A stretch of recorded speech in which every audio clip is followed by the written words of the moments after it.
कुछ देखा है मैंने, बहुत कुछ सुना है। उन परिंदों से जो मेरी शाखों पर अपना डेरा बसाते हैं, उन हवाओं से जो दूर दूर की खबरें लेकर आती हैं, अपने इन बरसों पुरानी जड़ों से जो जमीन के भीतर दफन हजारों बरस पुराने किस्से और कहानियां खोज लाती है और मुझे सुनाती है। उन्हीं किस्से कहानियों के जमघट में छुपी एक कहानी मैं आज आपको सुनाता हूं।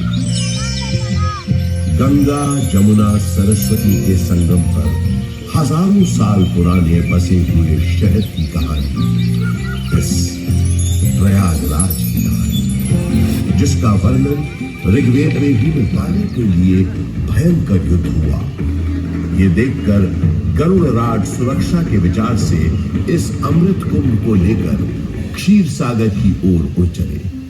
कहते हैं उनकी इस यात्रा के दौरान पृथ्वी पर 4 जगह अमृत की कुछ बूंदें छलक कर गिर पड़ी और इन बूंदों से उन नगरों की नदियों के पानी में अमृत जैसे गुण आ गए। यही कारण है कि इन 4 नगरों में हर 12 वर्षों पर कुंभ का पर्व मनाया जाता है। लाखों श्रद्धालु साधु संतों के सैकड़ों अखाड़े गंगा जी में स्नान करने आते हैं, संगम किनारे सत्संग करते हैं, धूल लगाते हैं।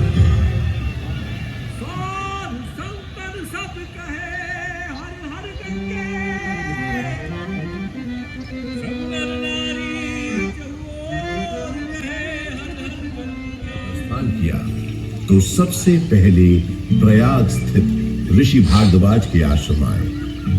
महर्षि भारद्वाज एक महान तपस्वी व ज्ञानी महर्षि थे।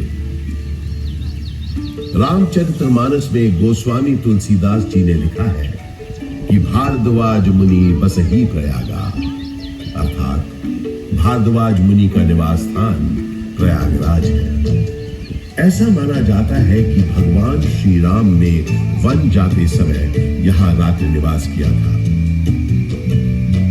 भारद्वाज ऋषि ने भगवान राम को विदा करते समय बताया था कि आगे जाने पर आपको एक बरगद का पेड़ मिलेगा जिसे शाम वट कहते हैं। इसके नीचे बहुत से सिद्ध पुरुष निवास करते हैं। ये शाम वट ही आज का अक्षय वट है। इस अक्षय वट के महत्व का वर्णन पुराणों में स्पष्ट रूप से किया गया है।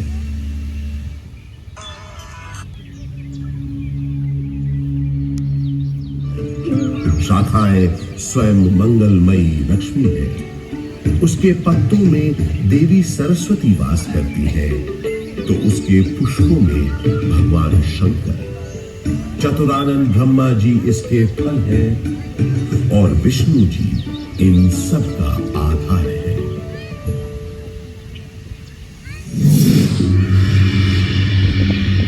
गौतम बुद्ध के काल में भी प्रयाग का बड़ा महत्व था। इसका एक बड़ा साक्ष्य है यहां उपस्थित अशोक की लाट। सम्राट अशोक का संदेश तो इस स्तंभ पर अंकित है ही। गुप्त काल के शक्तिशाली राजा समुद्रगुप्त का प्रयाग प्रशस्ति अभिलेख भी इसी स्तंभ पर खुदा है। 16वीं शताब्दी के अंत में सम्राट अशोक का ये स्तंभ उस किले का हिस्सा बन गया जिस किले का निर्माण संगम के किनारे मुगल बादशाह अकबर ने करवाया था। बुद्धं शरणं गच्छामि, धम्मं शरणं गच्छामि, संघं शरणं गच्छामि।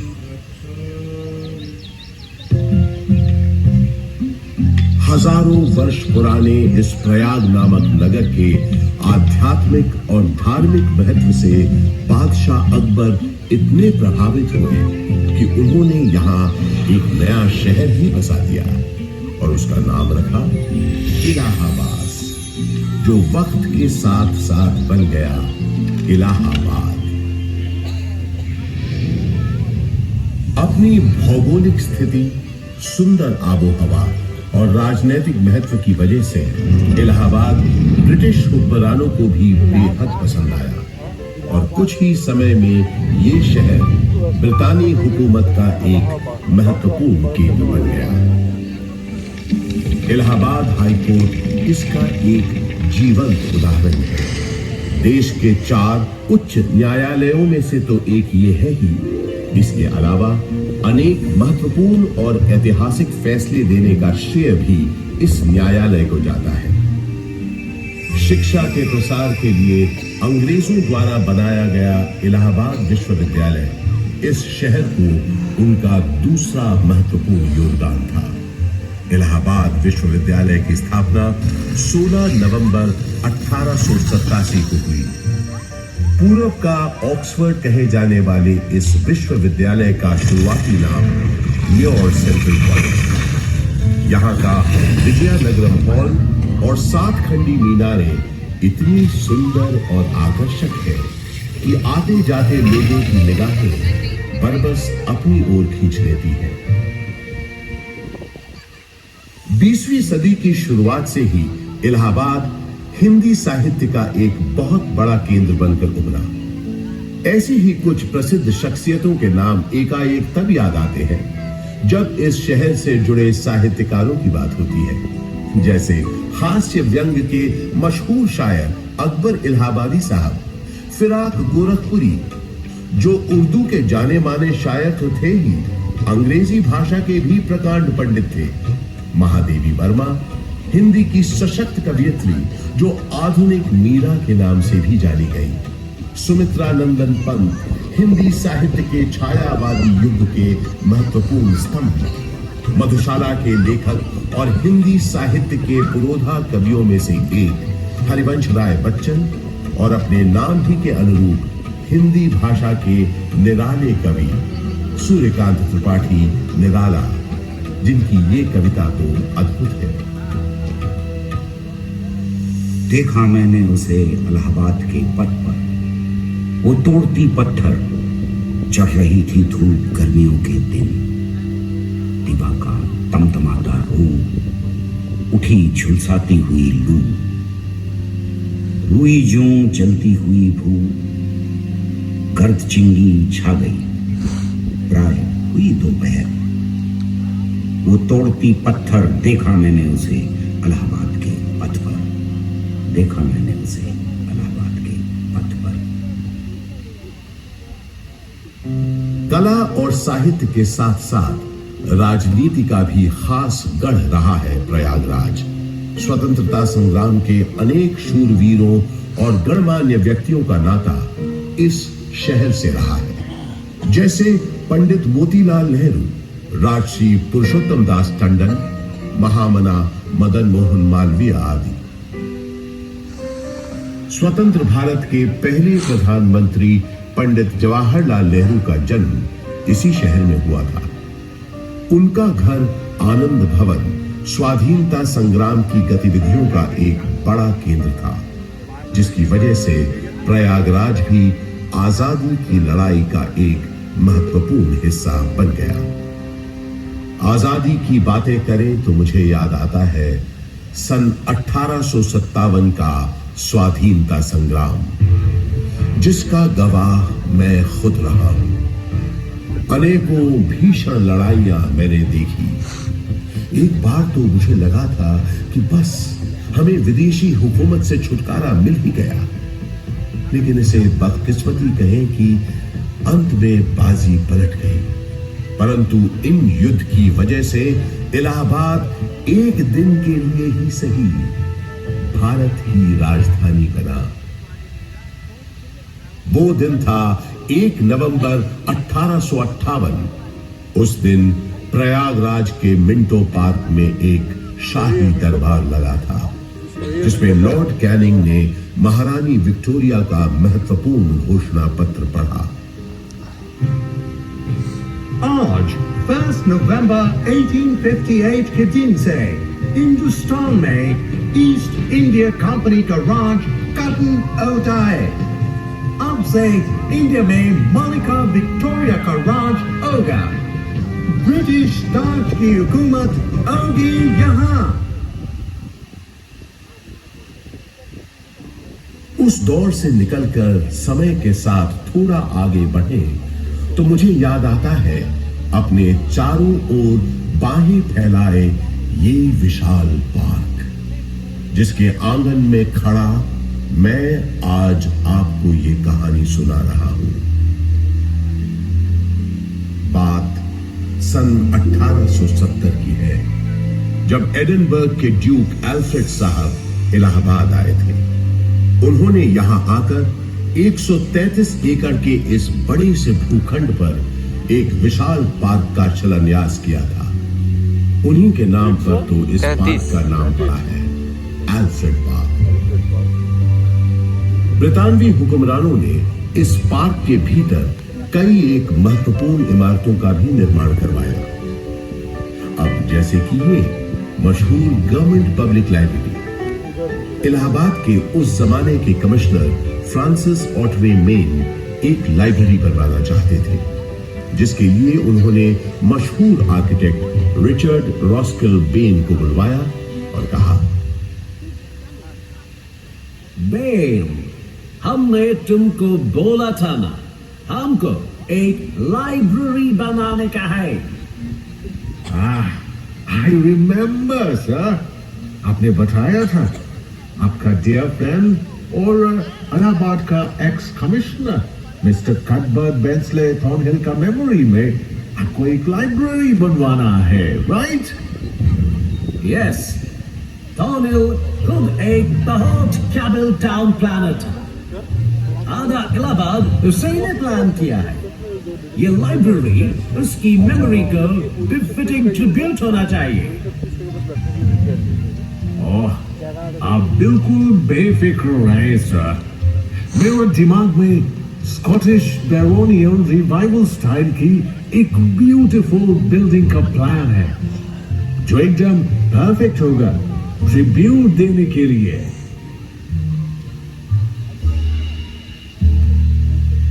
वादे के मुताबिक श्रीमान बेन ने एक बहुत ही खूबसूरत इमारत बनाई, जिसे उस जमाने में थॉर्नहिल मेन मेमोरियल के नाम से जाना जाता था। और आज हम इस शानदार इमारत को गवर्नमेंट पब्लिक लाइब्रेरी के नाम से जानते हैं। यहाँ इस लाइब्रेरी में लगभग 1.25 लाख से भी ज्यादा किताबें और अन्य ऐतिहासिक दस्तावेज मौजूद हैं। पूरे उत्तर प्रदेश में सबसे बड़ी लाइब्रेरी यही है।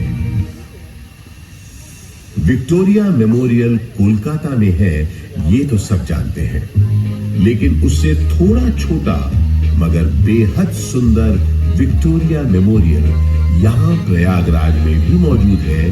ये बात बहुत कम लोग जानते हैं। इसी पार्क के अंदर महारानी विक्टोरिया की याद में बनी सफेद संगमरमर की इस न्यू गोथिक शैली की छतरी या कैनोपी का निर्माण सन 1905 में हुआ था, और इसी कैनोपी में उनकी 7.5 फुट ऊंची मूर्ति का अनावरण अगले साल 1906 में हुआ। आजकल वो मूर्ति लखनऊ म्यूजियम में रखी है। इसी विक्टोरिया मेमोरियल के बगल में अंग्रेजों ने एक बैंड स्टैंड भी बनवाया। उस जमाने में ब्रिटिश सरकार के ज्यादातर जलसे और दावतें इसी पार्क में हुआ करती थी। उन कार्यक्रमों के दौरान यहां पुलिस बैंड बजाने का रिवाज था। इस संगीत का आनंद अंग्रेजों के साथ साथ कुछ रईस और रसूखदार इलाहाबादी भी लेते थे। ऐसा माना जाता है कि ये बैंड स्टैंड अंग्रेजों को एक बंगाली सज्जन बाबू नीलकमल मित्रा ने भेंट किया था।